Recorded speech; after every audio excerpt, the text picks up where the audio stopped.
Hello, my dear students. Welcome back to Shopper Academy. This is Sean sir. I'm the faculty of Static GK, Current Affairs and Geography. So మనలో చాలామంది తరచుగా GA tax అనే current affairs చదువుతూ ఉంటాం, problem లేదు.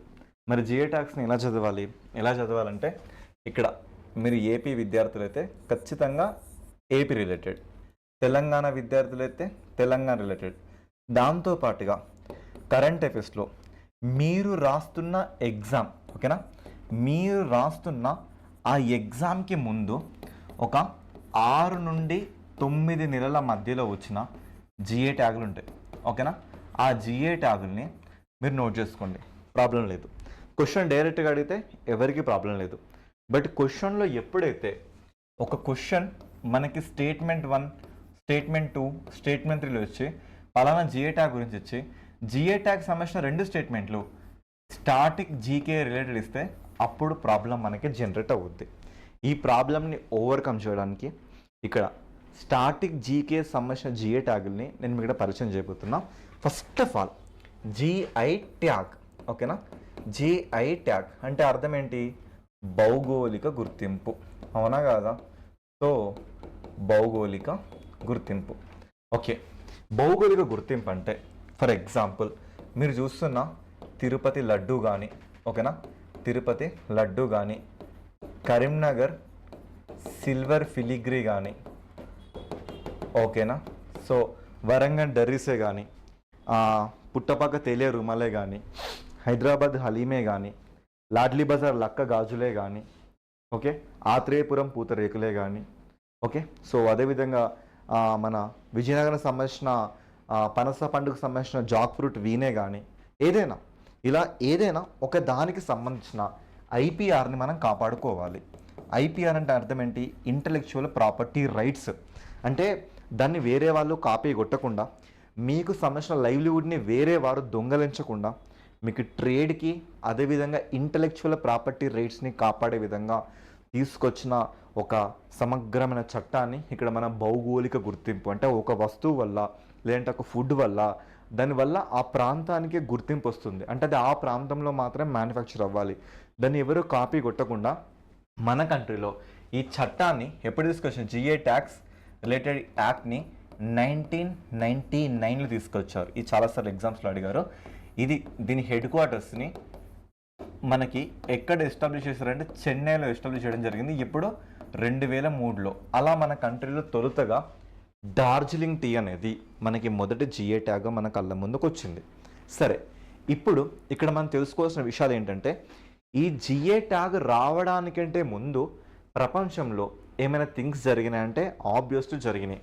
ఒక సంస్థ వచ్చేసి యుఎన్ఓకి రిలేటెడ్గా మనకి ఏర్పడింది. ఆ సంస్థని మనం WIPO, world intellectual property rights organisation అని. ఇక ఇంకొక సంస్థ చూసుకుంటే దాన్నే మనం WTO, వరల్డ్ ట్రేడ్ ఆర్గనైజేషన్ని మనం పిలుచుకుంటూ ఉంటాం, ఓకేనా. సో WTO అనేది యుఎన్ఓ యొక్క అఫిలియేట్ ఆర్గనైజేషన్ కాదు, అదొక సెపరేట్ ఆర్గనైజేషన్. యుఎన్ఓలో ఉన్న ఒక అఫిలియేట్ ఆర్గనైజేషన్ మన వైపో వరల్డ్ ఇంటలెక్చువల్ ప్రాపర్టీస్ అని చూడొచ్చు.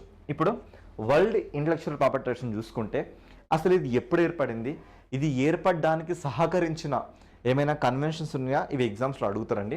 సరే, ఇప్పుడు మనకి వరల్డ్ ఇంటలెక్చువల్ ప్రాపర్టీస్ ఆర్గనైజేషన్ ఇది ఎప్పుడు ఏర్పడింది? ఇది ఒక్కసారి ఏర్పడిన ఆర్గనైజేషన్ కాదండి.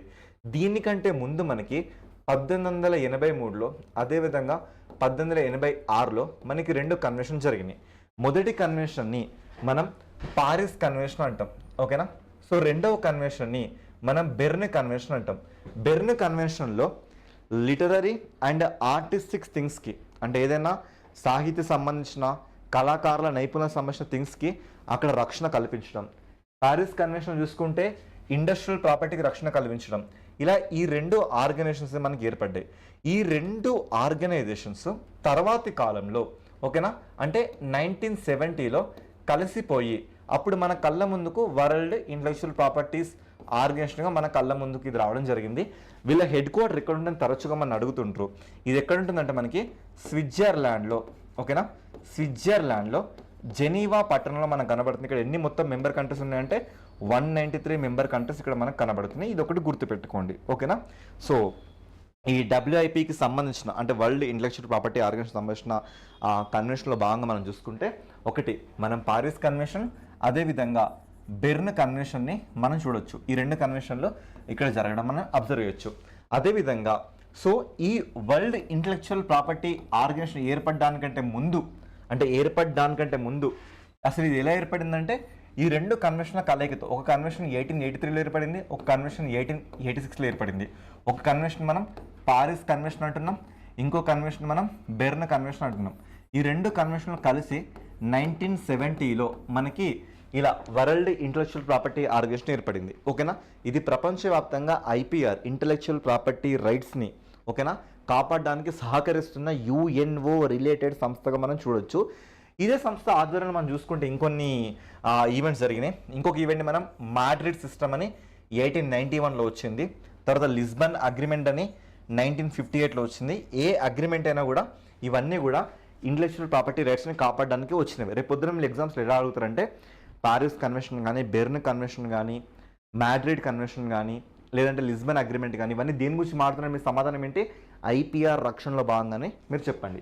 ఓకే, నెక్స్ట్ ఇదే విధంగా మనకు ఐపీఆర్ గురించి వచ్చినప్పుడు ప్రతి సంవత్సరం ఏప్రిల్ 26వ తేదీని మనం ఏం చేస్తామంటే world intellectual property rights organisation సంబంధించిన డేగా మనం జరుపుకుంటాం.